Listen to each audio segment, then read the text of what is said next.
Fala pessoal ligado no Grande Prêmio, tudo bem com vocês? Eu sou o Gabriel Curti e o GP às 10 desta quinta-feira à noite é comigo.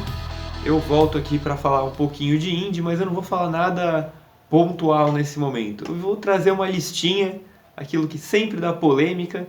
Separei 5 pistas que eu acho que seriam muito legais se voltassem ao calendário da Indy. Mesmo sabendo que algumas são bem improváveis e tal, são 5 pistas que dão saudade no fã da Indy, no torcedor, aquele cara que ama a categoria norte-americana. Eu falei algumas semanas atrás que a Indy está muito bem de calendário, e de fato ela tá. Tem muitas pistas boas, os mistos são muito bons, as ruas estão, em sua maioria, são boas também, os ovais, mas eu acho que ainda tem pista boa de fora. E por isso que eu retomo ao tempo de que a Indy foi dividida, né, IRL e Champ Car, porque nessa época, apesar de ser péssimo o campeonato dividido, tinha mais pista legal, né? Várias pistas que não podiam se repetir, então tinha maior diversidade, tinha algumas pistas que acabaram ficando pelo caminho justamente quando veio a fusão, que salvou a categoria, fez ela chegar no patamar que ela está hoje, mas deixou algumas pistas legais para trás. Então vamos para a lista sem perder mais tempo.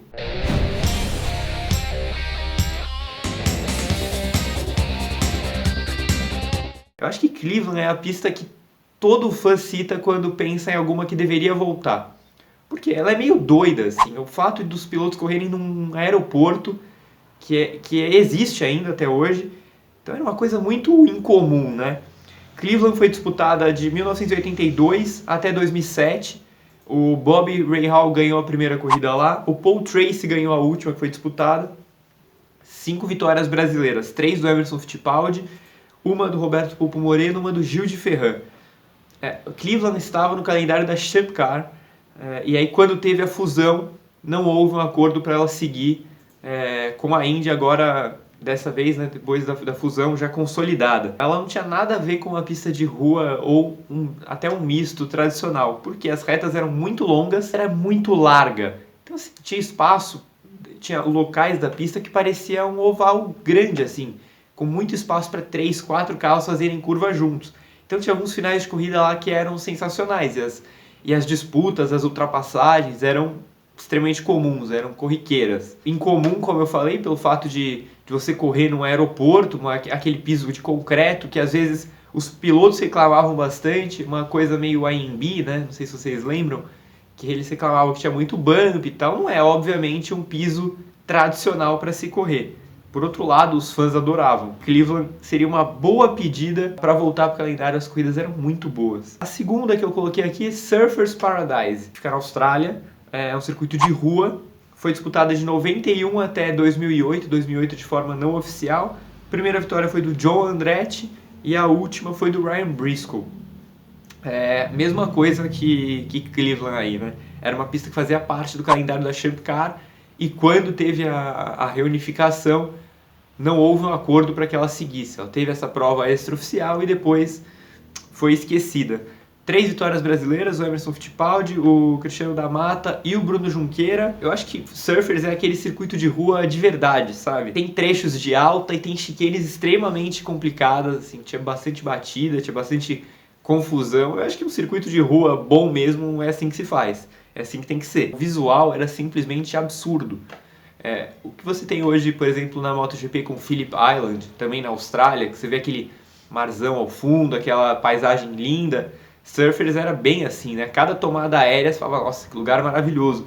Fora isso, tinha muitas vezes chovia, e a chuva trazia um ingrediente totalmente especial para a corrida, às vezes até encurtava a corrida, então chovia bastante lá, era comum. E acabou rodando na fusão IRL e Champ Car. Vamos falar um pouco de ovais também, porque é uma reclamação bem comum dos fãs, é que tem pouco oval no calendário, e eu concordo. Então eu coloquei aqui 2 ovais longos e um oval curto, que eu acho que poderiam ser boas opções no calendário ideal, digamos assim. Fontana. Fontana é uma memória recente para o fã da Indy, nem é uma pista tão tradicional assim no calendário. Ela foi de 97 até 2015, com algumas interrupções. O Mark Blundell venceu a primeira corrida, o Graham Rahal venceu a última. 3 vitórias brasileiras, Christian Fittipaldi, Cristiano da Mata, Tony Kanaan. Fontana foi uma pista que até pouco tempo antes dela sair do calendário, ela recebeu a final do campeonato. Então era aquele oval de verdade, sabe? Aquele que a gente gostava de ver, tinha bastante ultrapassagem, bastante disputa, era um oval espaçoso, tinha bastante carro andando junto, né? Linhas de 3, de 4 sempre formadas. Em 2015, ela perdeu o posto de decisão do campeonato, acabou indo para o meio do calendário, e aí foi meio que aquele último suspiro antes de sair de vez do calendário, né? Porque ela teve problemas com combinação da data, com direito de transmissão e principalmente público. O público no meio do ano foi terrível em Fontana e isso acabou tirando o oval do calendário no ano seguinte, mesmo tendo discutivelmente a melhor corrida de 2015. Então é uma pena que Fontana tenha saído desse jeito ainda. Michigan, outro oval longo, esse bem mais tradicional, de 1968 até 2007. O Ronnie Bucknam venceu a primeira corrida, o Tony Kanaan venceu a última, 5 vitórias brasileiras por lá, 2 do Tony, uma do Emerson Fittipaldi, Hélio Castro Neves e André Ribeiro. Foi outra pista que, depois que teve a reunificação, ela acabou deixando o programa da Indy. Michigan é aquele oval clássico, né? Muita velocidade, muita disputa, muitas ultrapassagens. Por outro lado, também porradas muito violentas, assim. Michigan foi marcada também por acidentes brutais, só para ficar em um que o público brasileiro se lembra bem, a paulada que o Emerson Fittipaldi deu em 96 foi em Michigan. Então era uma pista que, ao mesmo tempo que gerava grandes corridas, grandes ultrapassagens, ela também tinha batidas muito fortes, assim. Acho que hoje, no calendário, talvez pouco não seja o melhor paralelo, assim. Uma pista que dá ótimas provas, mas também vira e mexe a gente vê alguém se acidentando muito feio lá. Outro fator de Michigan que era curioso é que era uma pista propícia para zebra, assim. 12 pilotos venceram pela primeira vez em Michigan. E muitos deles só venceram por lá. Ela dá espaço para zebra, né? É uma pista legal porque você não tem ideia de quem vai vencer. Isso era muito bacana também e acho que faz falta em oval mesmo esse ano. Ultimamente a gente tem visto o melhor carro vencer. Isso é bacana, mas eu acho que ter uma zebrinha ou outra também é legal. Para fechar essa lista, esse top 5, eu coloquei um oval curto para dar uma equilibrada. Coloquei Milwaukee, que ficou de 1937 até 2015 no calendário. O Rex Mayes venceu a primeira corrida, o Sebastian Bourdais venceu a última.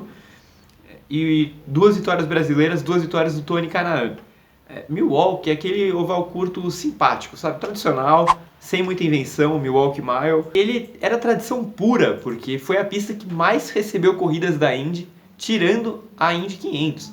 Então foi uma prova que aconteceu muito, durante muitos anos, alguns anos mais de uma vez. Uma pista bem tradicional, que durante um certo tempo, até ela veio logo depois da Indy 500, depois perdeu esse posto para Detroit, e daí para frente ela foi perdendo força, foi até perdendo um pouco de público. Eu particularmente gostava das corridas de Milwaukee.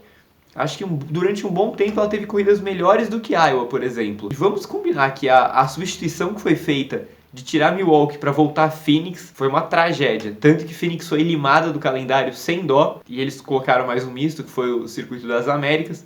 E nesse caso fizeram muito bem, porque Phoenix não deixou nenhuma saudade. Milwaukee, por outro lado, poderia voltar. Então eu queria saber de vocês quais as pistas favoritas de vocês que estão fora do calendário da Indy, que vocês gostariam que voltasse, mesmo pistas que hoje estão desativadas, enfim, pistas que vocês têm saudade, que acham que a Indy correndo lá ganharia para os fãs, para os pilotos, para o nível de corridas, enfim, deixem aí nos comentários, não se esqueçam de se inscrever no nosso canal, de ativar o sininho, enfim, espalhem o vídeo por aí, continuem nos acompanhando, porque o final de semana tem GP de Toronto, muita coisa legal ainda vai acontecer na temporada da Indy até o final do ano. Valeu, abraço! Seguro Auto Use eu monto como quiser e só pago pelo que eu escolho. Se eu tirar o picles eu pago menos, né? Não. Rápido e do meu jeito. Só na Use mesmo. Baixe o aplicativo e contrate. Use. Seguro, tipo você.